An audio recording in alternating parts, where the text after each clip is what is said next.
Ielts 16. Published by Cambridge University Press and Cambridge Assessment English 2021. This recording is copyright. Test 1. This is the Ielts listening test. You will hear a number of different recordings and you will have to answer questions on what you hear. There will be time for you to read the instructions and questions, and you will have a chance to check your work. All the recordings will be played once only. The test is in 4 parts. At the end of the test, you will be given 10 minutes to transfer your answers to the answer sheet. Now turn to Part 1.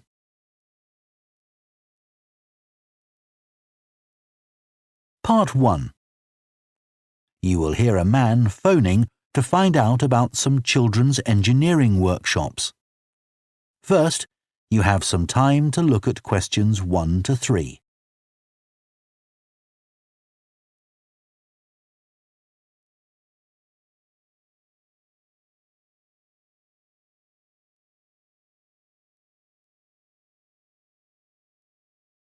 Now listen carefully and answer questions 1 to 3.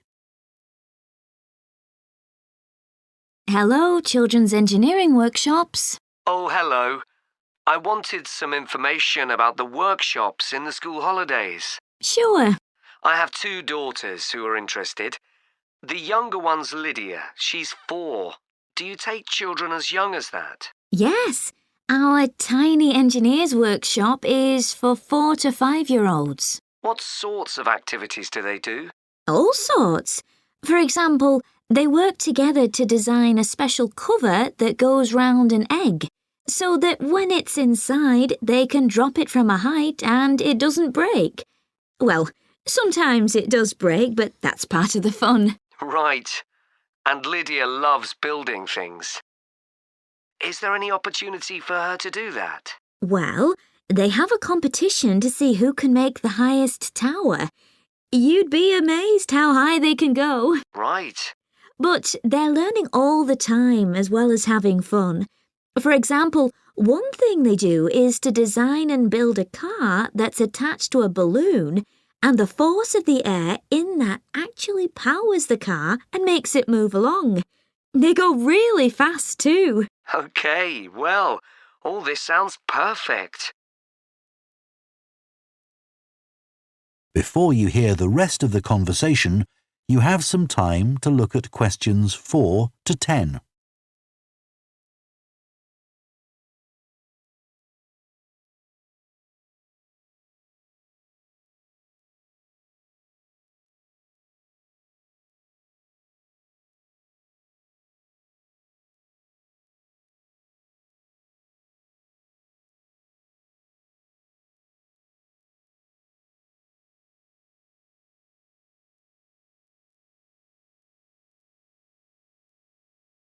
Now listen and answer questions 4 to 10.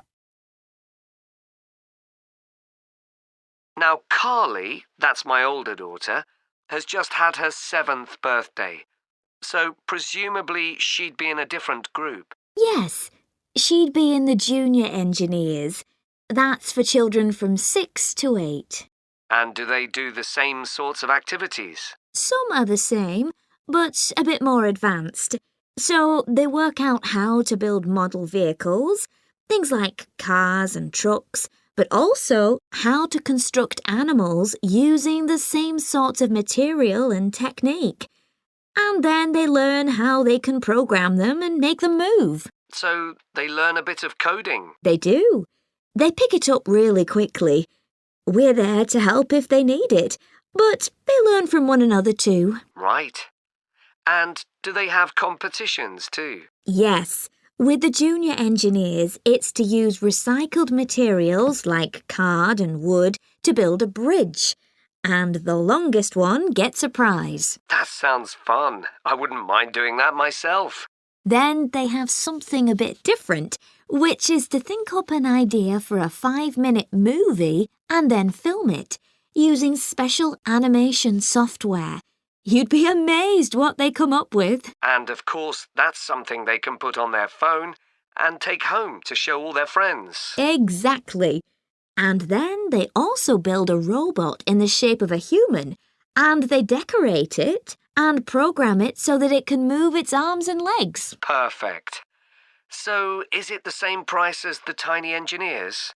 It's just a bit more, £50 for the 5 weeks. And are the classes on a Monday too? There used to be, but we found it didn't give our staff enough time to clear up after the first workshop, so we moved them to Wednesdays.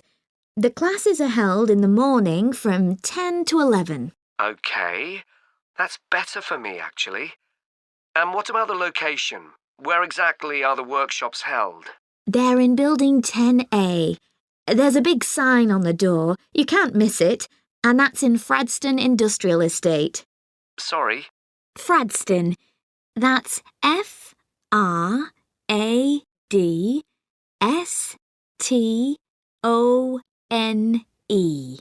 And that's in Grassford, isn't it? Yes, up past the station. And will I have any parking problems there? No, there's always plenty available. So, would you like to enrol Lydia and Carly now? OK. So, can I have your full name and... That is the end of Part 1. You now have half a minute to check your answers to Part 1.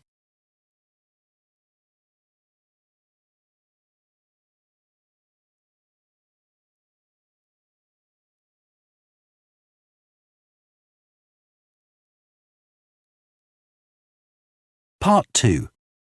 You will hear the managing director of a company called Stevenson's welcoming a group of work experience students. First, you have some time to look at questions 11 to 14.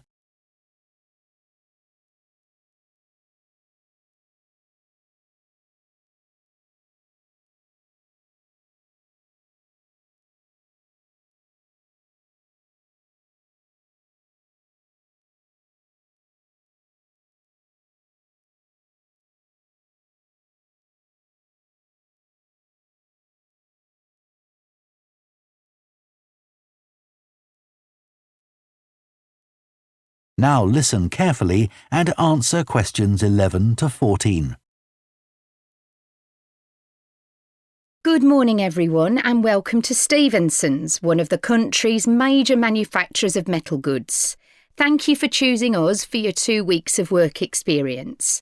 My name is Julia Simmons and since the beginning of this year I've been the managing director. Stevenson's is quite an old company.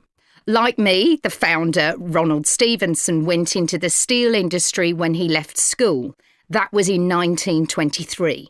He set up this company when he finished his apprenticeship in 1926, although he actually started making plans 2 years earlier in 1924. He was a very determined young man. Stevenson's long-term plan was to manufacture components for the machine tools industry, although in fact that never came about, and for the automotive industry, that is cars and lorries. However, there was a delay of 5 years before that happened, because shortly before the company went into production, Stevenson was given the opportunity to make goods for hospitals and other players in the healthcare industry. So that's what we did for the first 5 years. Over the years, we've expanded the premises considerably. We were lucky that the site is big enough, so moving to a new location has never been necessary. However, the layout is far from ideal for modern machinery and production methods, so we intend to carry out major refurbishment of this site over the next 5 years. I'd better give you some idea of what you'll be doing during your 2 weeks with us, so you know what to expect. Most mornings you'll have a presentation from one of the managers to learn about their department, starting this morning with research and development. And you'll all spend some time in each department, observing what's going on and talking to people, as long as you don't stop them from doing their work altogether. In the past, a teacher from your school has come in at the end of each week to find out how the group were getting on, but your school isn't able to arrange that this year. Before you hear the rest of the talk, you have some time to look at questions 15 to 20.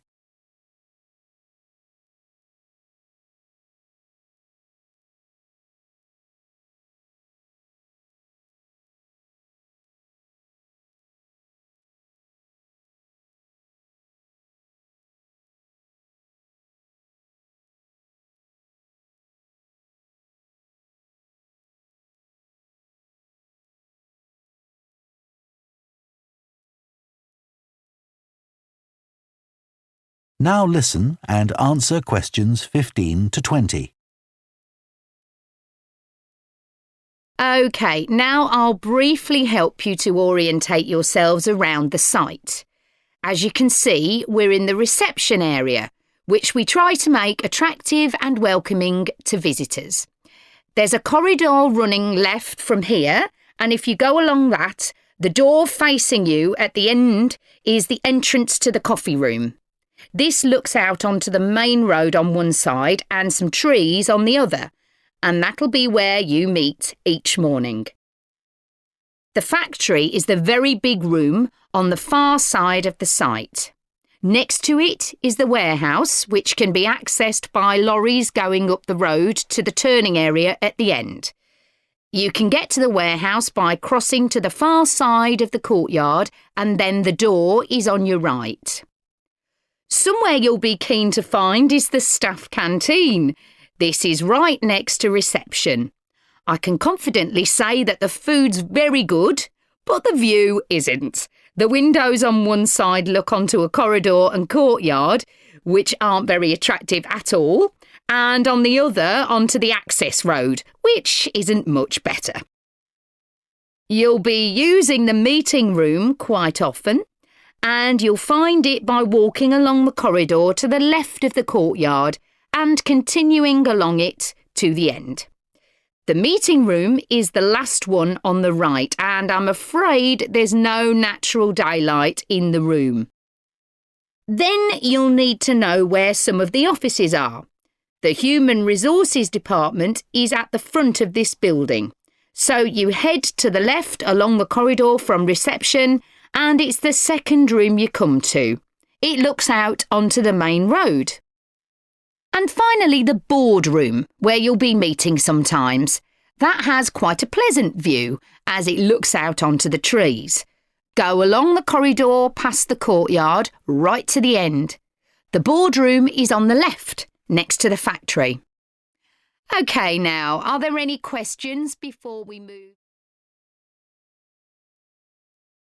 That is the end of Part 2. You now have half a minute to check your answers to Part 2.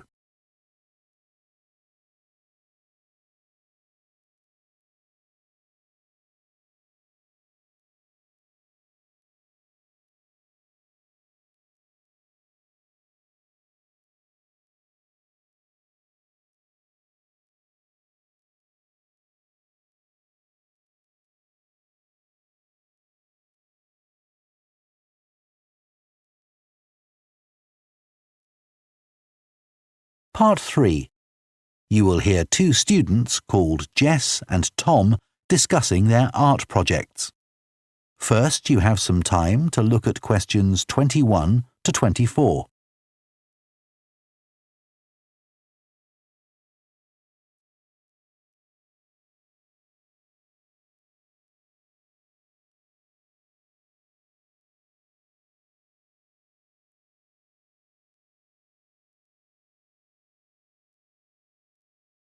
Now listen carefully and answer questions 21 to 24. How are you getting on with your art project, Tom? OK. They gave us the theme of birds to base our project on, and I'm not really all that interested in wildlife, but I'm starting to get into it. I've pretty well finished the introductory stage. So have I. When they gave us all those handouts with details of books and websites to look at, I was really put off. But the more I read, the more interested I got. Me too.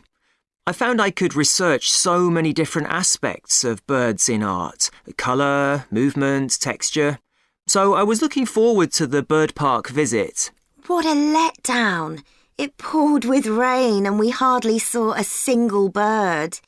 Much less use than the trip to the Natural History Museum. Yeah. I liked all the stuff about evolution there. The workshop sessions with Dr. Fletcher were good too, especially the brainstorming sessions. I missed those because I was ill. I wish we could have seen the projects last year's students did. I suppose they want us to do our own thing, not copy.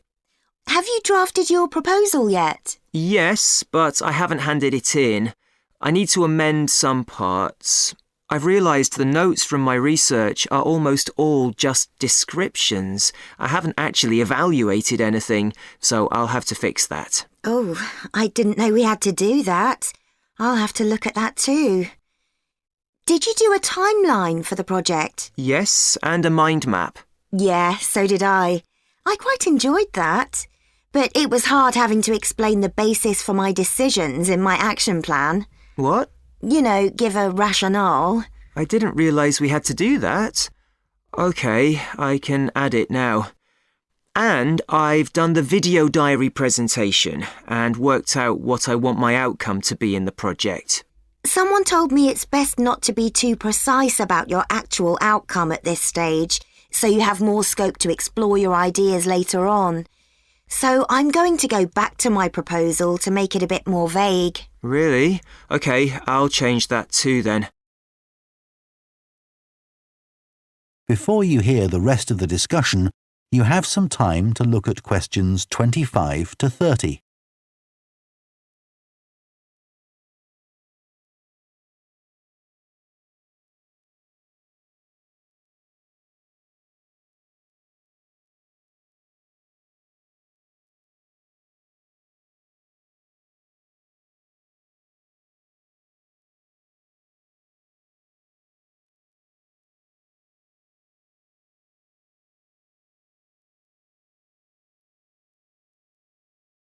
Now listen and answer questions 25 to 30. One part of the project I'm unsure about is where we choose some paintings of birds and say what they mean to us. Like, I chose a painting of a falcon by Landseer. I like it because the bird's standing there with his head turned to one side, but he seems to be staring straight at you. But I can't just say it's a bit scary, can I? You could talk about the possible danger suggested by the bird's look. Oh, OK. There's a picture of a fish hawk by Audubon I like. It's swooping over the water with a fish in its talons and with great black wings which take up most of the picture.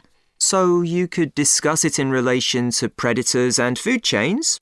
Well, actually, I think I'll concentrate on the impression of rapid motion it gives. Right. Do you know that picture of a kingfisher by Van Gogh?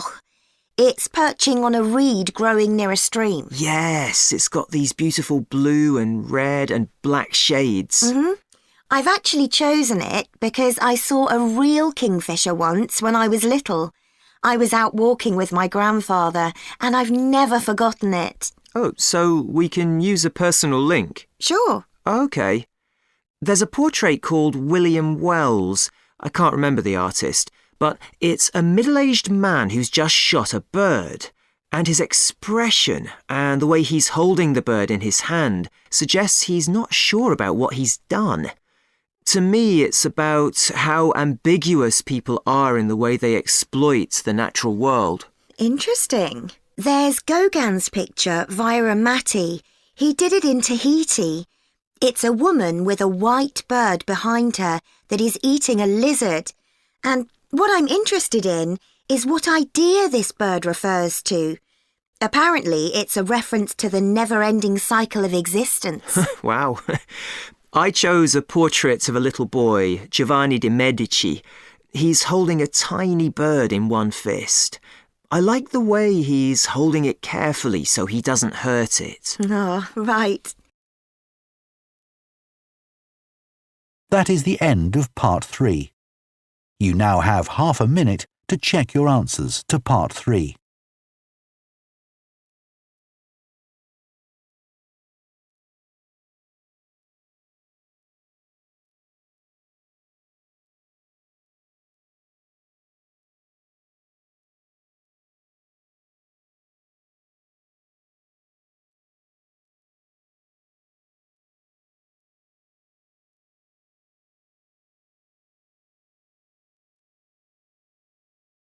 Part 4. You will hear a professor of philosophy giving a talk on the ancient philosophy of Stoicism. First, you have some time to look at questions 31 to 40.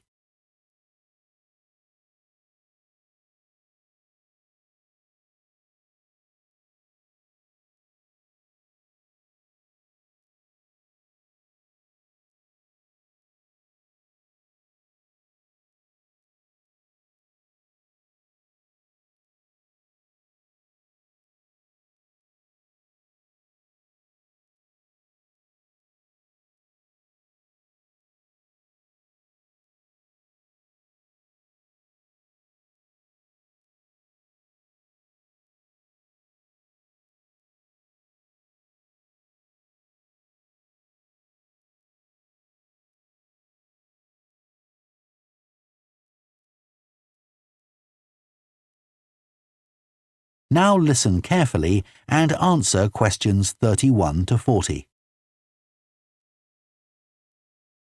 Ancient philosophy is not just about talking or lecturing or even reading long, dense books. In fact, it is something people have used throughout history to solve their problems and to achieve their greatest triumphs.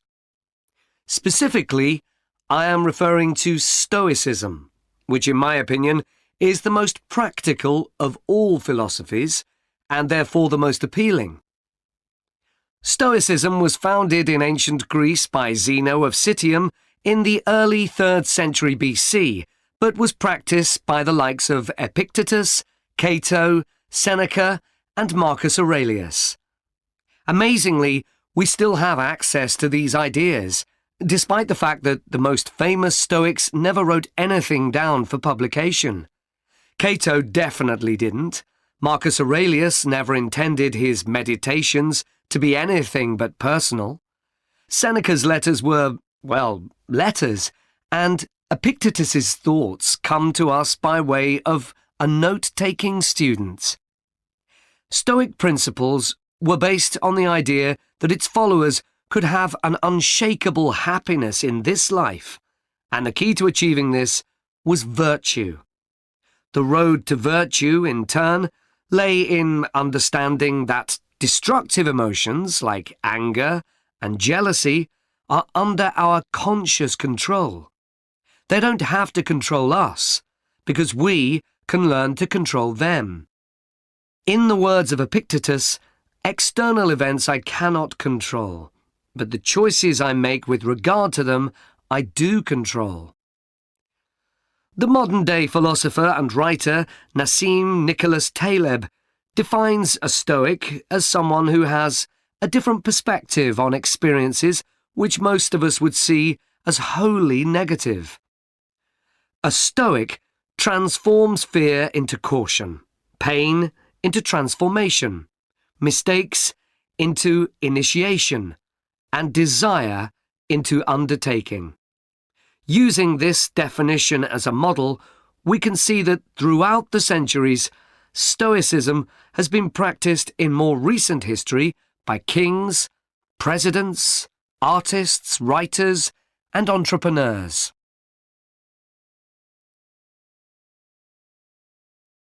The founding fathers of the United States were inspired by the philosophy. George Washington was introduced to Stoicism by his neighbours at age 17, and later put on a play based on the life of Cato to inspire his men. Thomas Jefferson kept a copy of Seneca beside his bed. Writers and artists have also been inspired by the Stoics. Eugene Delacroix, the renowned French Romantic artist, known best for his painting Liberty Leading the People, was an ardent Stoic. referring to it as his consoling religion. The economist Adam Smith's theories on capitalism were significantly influenced by the Stoicism that he studied as a schoolboy under a teacher who had translated Marcus Aurelius's works. Today's political leaders are no different, with many finding their inspiration from the ancient texts. Former US President Bill Clinton rereads Marcus Aurelius every single year, and many have compared former President Obama's calm leadership style to that of Cato.